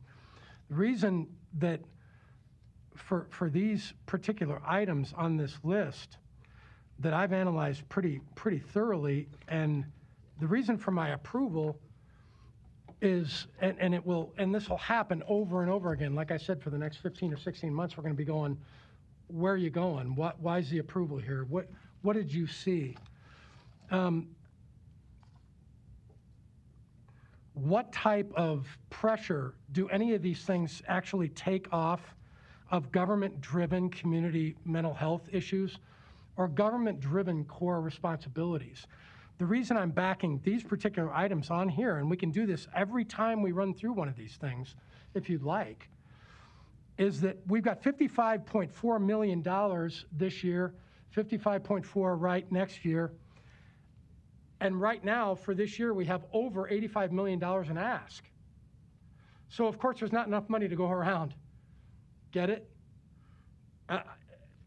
In my opinion, the best way to categorize these and to analyze them without doing too much of a stump speech is to actually go in to counties' core government functions. What is a county government subdivision? What are they supposed to do? What do they have to do? The core responsibilities related to public health. What are we supposed to do? What do we have to do? Every one of these items on here, after my analysis, would actually help greatly, deal with some of those core functions and the mandatory things that we have to provide. Again, so in the next 13, 14, 15, 16 months, we're going to have to deal with corrections because that's what we're mandated to deal with. We're going to have to deal with law enforcement. We're mandated to deal with stuff like that. Certain types of community mental health services from the feds and everybody else are saying, tap you on the shoulder, say you don't have any choice. You've got to do this. Overall and specifically, what do all of these items in here help us with? When you do the research for Visiting Nurses Association and the shelter nursing program, it's awesome. It's tremendous, and they're having huge problems. That's $354,000 budgeted, going right to them to try to help with their programs and try to help with the things that they're dealing with. 911 communication staff. Just a week ago, we talked about the problems that 911 has when they get a call at 9 in the morning to deal with a domestic violence call, right? Or something of that nature. That stuff's going to help. $165,000 for the Omaha Integrative Care Organization. It's a holistic approach to actually dealing with mental health problems. And it takes a lot of the burden off of Douglas County, right? And then finally, a resolution for $189,000 to the Wellbeing Partners, a campaign to reduce mental health stigma. Well, I don't know if you've ever been in a job and then suddenly you're gone for a while and you come back and you say, well, yeah, I had to go in and deal with some issues. This stuff's integral. And again, it takes the pressure off of the core government responsibilities that we have to deal with. I'll sum it up by saying this. Government doesn't do things very well normally. They don't implement things in an effective and an efficient manner. All of these organizations on this list do. They do a very good job of it. Now, we can analyze it and hand them money. I don't want to implement it. We're going to have thousands of these come through for $110 million of ask. And we're going to have to analyze these. I think every one of these is pretty pertinent. I think it adds value. And I think we ought to move them forward and continue this, or at least continue this process in a positive way. I think they're positive. I say we move forward with it. That's my thought process. Thank you, Madam Chair. Thank you. Commissioner Kavanaugh? Defer to Commissioner Boyle. Commissioner Boyle? Yeah, and I'm very much in favor of these programs at the same time. We're just now in the process of hiring a strategist for this, and so when we look at this, as much as I support these, I'm just wondering once again if we should just put them off for one more week until we have our strategist on board. It might be just a little bit premature if we're still trying to think big picture to start putting money at it, and so once again, I'm going to make a motion that we delay this for 1 week until we've got our strategist on board. I'll second. Commissioner Friend? Thank you, Madam Chair. Commissioner Boyle brings up an interesting point. Remember, I said this from the outset, 55.4 million this year. We have 85 million in ask. So we can delay the inevitable. I mean, I don't have a problem if you lay this over. I'm not going to vote to do it. I think we need to get I've studied each one of these organizations. We also were in an ARPA subcommittee where we got a chance to actually visit with these organizations, and they told us what their mindset, what their goals and objectives are, and how they're going to actually use this funding. Now, you want to delay it? I mean, there's enough votes. Let's delay it. But this is going to happen every week, folks, the next 15 months. Every week. When we start distributing money, somebody's going to raise their hand and say, no, it doesn't need to go there. It's going to have to go over here. It doesn't need to go there. It has to go over here. I'm not saying that we're overreacting here. I'm just saying Analyze the Visiting Nurses Association shelter nursing program on your own. I've done it. I took about a half a week doing it. Analyze the funding that's going to the Omaha Integrative Care Center. Analyze the well-being partners. You can find all of these organizations out there. Go look at them. You want to delay this a week, go ahead. My thing is, I think that they would add value. I don't need a consultant to tell me that these are going to actually reduce the burden on county core government services that we're supposed to be providing. So if you're wondering what my conclusion is, I respect and appreciate this thought process that Commissioner Boyle's come up with. And if it's the will of the body to actually, postpone this, move it back, great. I don't see any need. I know what these organizations do. I mean, this isn't rocket science. Now, I guess that's it. I mean, I'd like to move these off of our plate. Thank you, Madam Chair. Thank you. Commissioner Garcia? What I'm interested in, of course, I'm playing catch up as the new guy, is what have we decided as a board comprehensively are our priority areas for funding. I'm glad that we're taking mental health seriously. I'm glad that we're investing in mental health, so I have no issue with that. I'm just wondering, what are the other priority areas that we have for utilizing this funding? Is it helping small businesses? Is it helping the homeless, those who are near homelessness? I know some of the funding has gone in that direction in the past, so I will be eager to learn first what are the priorities, and then have we set any funding levels for those priorities? Like, we want, out of 55 this year, we want 20 million to go to mental health, maybe 10 million to go here, 10 million there. Like, have we set any sort of parameters so that it's not like first come, first serve, we got these first, and we end up being a little lopsided on what we actually ended up funding. I'm also interested in the process for applying. I know we got letters from these 5 here, or at least the 4 we're talking about right now. Some were 1-page letters, a little more surface level. Some were 5-page letters, a little more extensive, comprehensive. They all, like Commissioner Friend said, do great work. I'm familiar with them in the community, being a nonprofit professional myself. I'm just curious about that process. I'd love to learn more about it. I'm going to save more detailed questions for Monday's meeting, which is about ARPA funding, so I won't delay too long here today. But those are some of the parameters and paradigms that I'm going to be eager to learn about. Also, how are we coordinating with the city of Omaha? I know that they are getting a similar amount of funding in this latest round. Is there any mechanism to know that the same nonprofits or the same entities are not applying to both sources for the same project? Is there any way to leverage our funding and their funding so that comprehensively we're tackling, what we need to tackle in this community, both at the city and county level? I'm just wondering what kind of coordination there is there. So again, not expecting answers necessarily today, but I'm eager to talk about that at Monday's ARPA meeting. Thank you. And I don't know, Commissioner Kavanaugh, is this a leftover? Because it popped off and it, all right, Commissioner Kavanaugh? Thank you. And I support what Commissioner Boyle's motion proposes to do with these. I'm really encouraged by all of our 3 newest members, very good questions and analysis in this. And I think that there's a consensus here that if we're going to have a strategic, well thought through process, and we have the basis for it, let's take a breath here and make sure that we do that rather than rushing piecemeal through programs and cart before the horse in terms of, we just discussed with the person about coming in and helping us with a strategic plan, and then we're going to put 2 or 3 pieces of possibly that plan into it. So it makes all the sense in the world to do what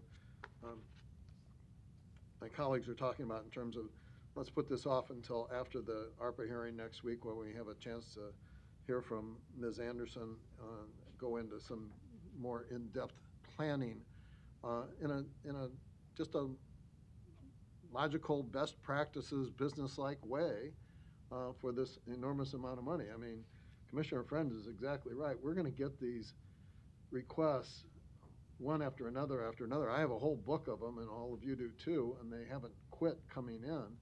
So let's try to bring some order to this kind of pell-mell application process and put them through the committee vetting process, which is great. And I commend Commissioner Friend for going through these and as a member of that committee, digging down. It's catch-up ball for some of us to get to perhaps where he is, and with a very new member in the last 24 hours, I think it makes all kinds of sense for us to just take a breath and go forward in an organized fashion using our committees and the public input that they allow people to come in and provide. So I would support this at this time. No other lights. I won't be supporting the layover. I mean, you can't have it both ways. You can't take one agenda item and say it didn't go through the process, so you're not supporting it, and then you have others that went through it, and everybody had the same information at the same time to go through, however in depth they wanted to go through it. All of these went through the ARPA committee. All of them were on the Zoom, except for the last one. No, they were there. The last one was there. All of them were there and have gone through the process. But it does point out, I think, the importance not only of the community, but more so us, what we're going to do with our mental health services. And Commissioner Garcia, we did make a commitment to do county functions and then mental health as a priority. And when it came to, and I've had conversations with Commissioner Boyle about this, is that when it comes to the mental health piece, we're all over the board. And so bringing in someone that can help us to put that plan together, I think is prudent upon us. But again, these have gone through our process that we said we were going to do. And I don't think, again, having, it is money, there's some big money in here, but they do good work, and then for them to continue their good work and to, like Commissioner Friend point, to make an impact on what we do as a county, I think we need to approve these and move forward. Commissioner Boyle? Yep, and just to be clear, I 100% agree with everything. These projects have been vetted. They did go through the ARPA committee. At the same time, to be honest, my point is really that we're only now hiring a strategist, and so more than anything, it's just to kind of keep the process clean. It really doesn't have to do with worthiness of the projects or the meeting we already had discussing these. So I think just my mind works in organized silos, and so for me, it just has to do with keeping the paperwork process clean. But so that's why I put forth the motion just to delay it for a week, just so we hire the strategist and then we start doing our work underneath the strategist. So that's my major point there. Okay, I lost track. Okay, thank you. Commissioner Friend, I have you down with 2 dots, but I crossed off one, so I can't remember now. Does anybody remember if he spoke twice? No? Mine is one long speech. So it's not 2 times. It's just one failing swoop. No, I don't need, that's fine. Okay. Right. Sorry. I'm sorry I lost track of that. Okay, so where are we? Did we have a motion to lay these over? And is that, just for clarification, that's item 3, 4, 5, and 6? 3, 4, 5, and 6. Just make sure we have that right. And, well, I have a question time-wise. I mean, again, if you're going to now hook these into the conversation we had about bringing someone on, these could be delayed quite a very long time. So I just would ask for clarification for the maker and the second of this. Ellen wanted to clarify, she did have that the delay was for 1 week, so they would show up on the board meeting next week. Okay. Or is that Commissioner not Morgan? correct? I was just going to ask you. You know, I just thought because of the new commissioner and also Maureen Boyle suggesting this, you know, is there any harm if it's for sure 1 week? I mean, I know that we have reviewed these, but I just thought as a courtesy, but if, that's what I'm asking, Commissioner Borgeson, do you see any harm if it is 1 week period? I guess I'm going to rephrase that. I don't see harm, I don't see need, because it's 1 week. So nothing's going to change if the argument is they want the strategies person, the consultant potentially, if it's approved, on board. That's going to take more than 1 week. So these will be delayed for much more than 1 week, in my opinion.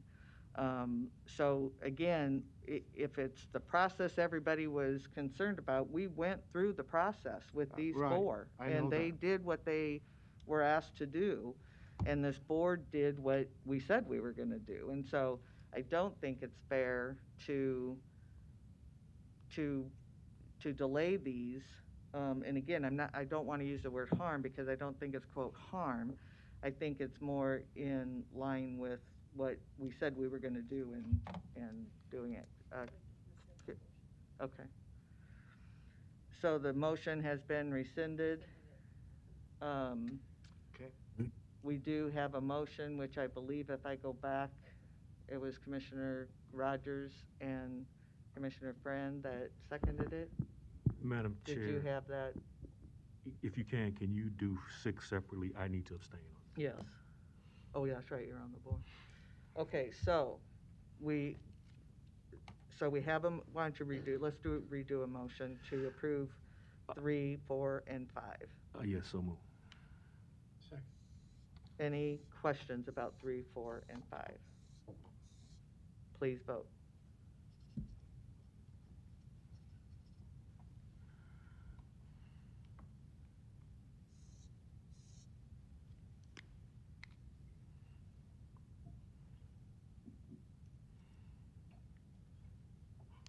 Motion passes. All commissioners voting yes. Commissioner Kavanaugh is abstaining. Is there a motion to approve item 6? Move for approval. Is- Mo-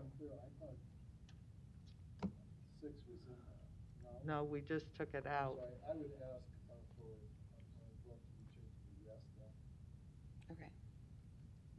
We'll update the record. And so now the motion, I need a motion to approve item 6. I made a motion to Oh. approve item. All right, Commissioner Morgan and seconded by Commissioner Friend. Please vote. I have a question on. Oh, I don't see your light on here? Oh, I didn't. Oh, okay, all right. Commissioner Kavanaugh? Okay, so I can go along with 3, 4, and 5, although I think it'd be better, make more sense to put the horse before the cart in terms of our strategy and then our programmatic implementation. 6, there's absolutely no reason to move ahead with 6 right now. I mean, that's an individual we're giving $189,000 to, kind of a program that really should be vetted. I was at that meeting, and reducing mental health stigma for $189,000, I think, is something that probably should really be discussed in terms of the overall strategy.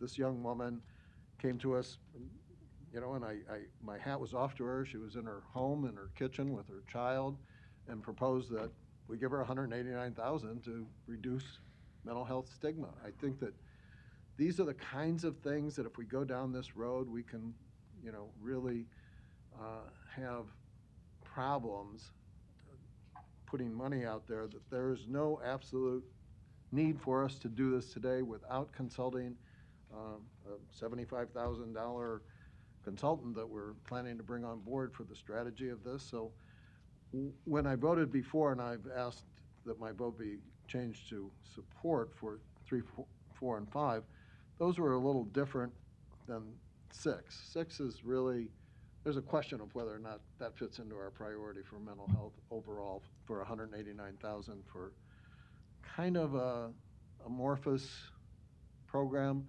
I'm not saying that it's bad. I'm just saying I sat through that hearing and I looked at these backup documents, and it's kind of like what Warren Buffett says about investing in stuff. If I don't understand stuff, I don't invest in it.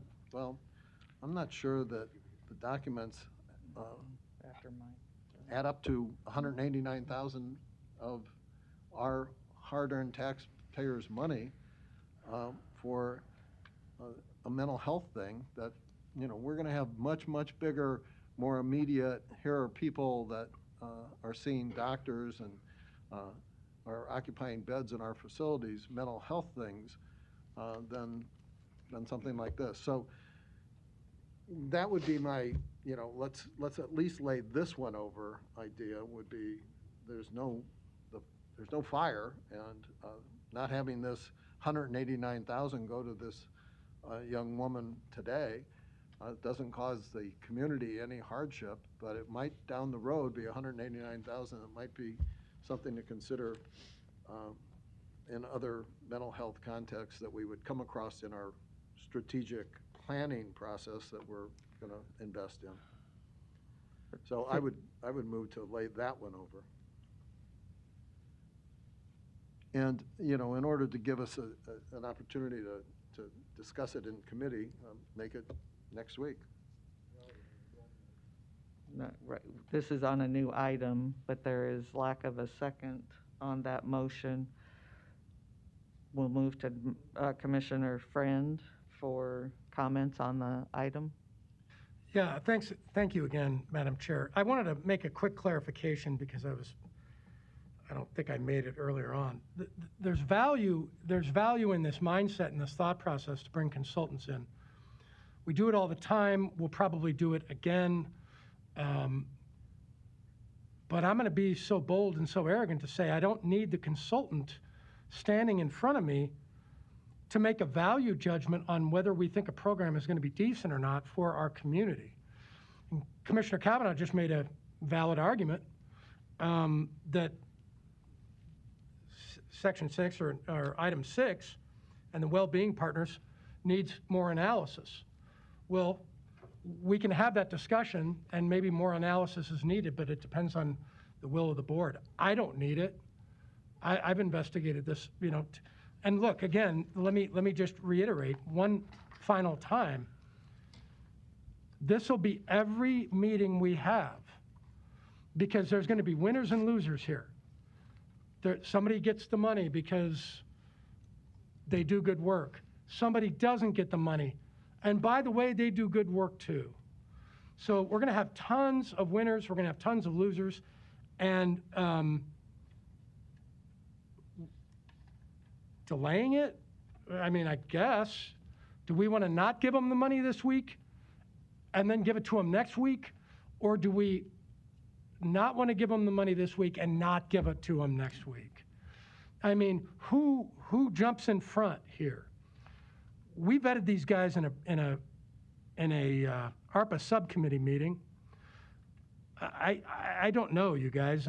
All I'm saying is in the next 13 or 14 months, we're going to be doing the same thing week in and week out, and we're going to be picking the winners and losers. Pick this winner or this loser right now. Go ahead. I don't need the consultant to tell me that these guys are doing good work.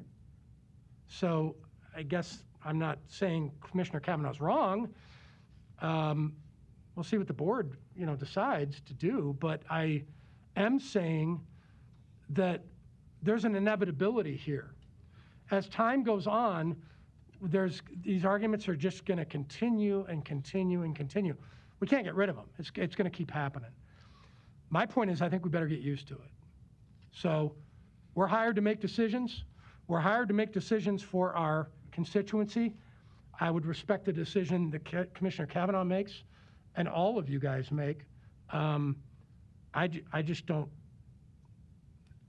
see any reason to delay these things. Let's get these things moving if we have the capability. Thank you, Madam Chair. Thank you, and I just want to make one clarification. It's not giving money to the young lady who was on the ARPA committee. She was representing an organization, Wellbeing Partners, that was formed back in 2020 with the combining of two organizations, Live Well Omaha and Wellcome. who have done work in the community for many, many years. The proposal was very much, very in-depth in what they had already provided in terms of a stigma reduction campaign and what they want to continue to do with that 189,000. They actually have over probably 100 and, I think the proposal said 120 some partners within within Douglas, Sarpy, Cass, and Potawatomi to work on this campaign. If you go back and you listen to our listening sessions, whether it be from the Region 6 providers, can you turn the thing on, please? Sorry. It should probably be 4 minutes now. If you go back and listen to the comments that were made from the Region 6 providers in the network and the community providers, and then mostly from our public, one of the reoccurring themes over and over and over and over was we need more work done on reducing the stigma around mental health. That is what this organization does. The young lady who presented was CEO of this company that came to ask for these dollars, and they have a whole slew of other organizations in line to ask for dollars as well. So I just wanted to make sure that people understood it wasn't that one young lady, as Commissioner Kavanaugh was stating, it was the Wellbeing Partnership organization that was asking for this money. Commissioner Rogers?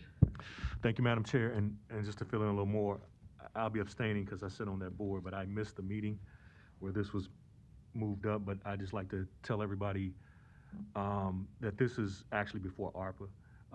When the organizations got together, every 3 years, the county health department does the community needs assessment.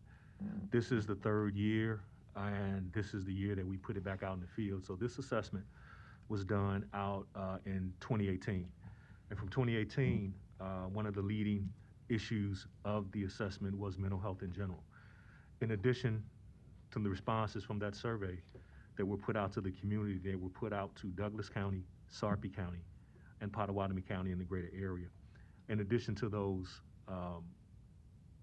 the Wellbeing Partners partnered with the health department to go around to the areas in the counties and do some in-depth listening sessions from north to south to other areas, and they over-sampled and represented the areas of color to make sure. And the overwhelming response from those meetings was mental health, and it got more detail. So, as I said, the program started with an investment from a private donor, and this is a one-time hit to continue and finish out that campaign. But note, it's not just our money. Sarpy County is putting in money from theirs, and Pot County is putting in theirs. So there was a comment made earlier, I forgot by who, but the money is being leveraged to do it. So I just want to add that information on the record. Okay. Commissioner Kavanaugh? I don't know if that was left over from Commissioner. Well, I guess procedurally, I don't know where we are. I made a motion to just lay it over. There for a wasn't a week. second, so it died for lack of a second. Okay. And, okay, so there's no other lights on. There was Commissioner Maureen Boyle. Yeah, just to reiterate what Chair Borison's saying, looking at the information that they provided, a couple things is we like to be outcomes-based, and per the document, the macro outcome of mental health campaign is a reduction of mental health stigma by 10%, improvement of access to mental health resources. And so I think if we can see that type of data in the information that they give us, I think that helps. That's first. So it sounds like they're outcomes-based, and they have the data to support what they do. Number two is this isn't a mom and pop shop, but they've got they've engaged 130 organizations in this effort, and so I think, and they've got 50 organizations that are coordinating all of this. And again, I think when we talk about trying to have mental health strategies, this is a situation where they're strategizing how to get the word out to decrease the stigma. So they are the forest. They are the forest, and they're getting the trees together. And so I appreciate organizations that can put it all together so it's not so piecemeal. And they've got a lot of big companies that they work with. They've got Mutual, First National Bank, Methodist, EAP program, employee assistant programs. And so I think with that, this isn't just a small little initiative that we're helping fund. This is actually kind of a big organization, and I think that's what helps make me support this. There is already a motion and a second. So, let's see, please vote.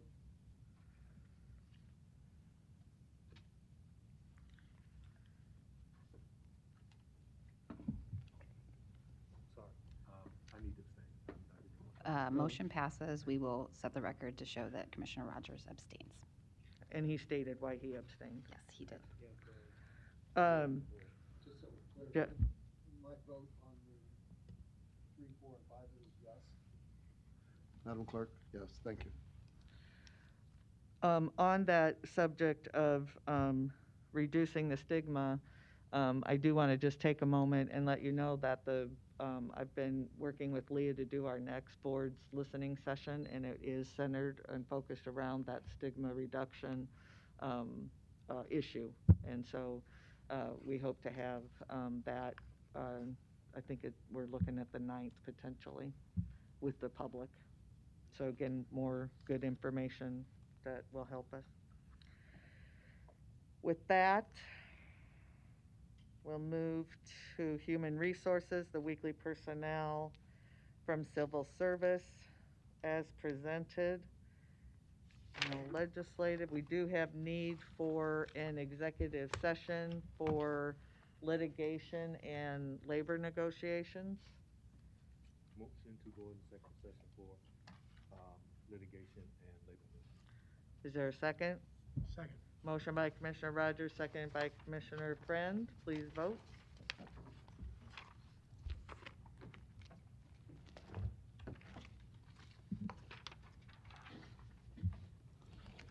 Motion passes. Recording stopped.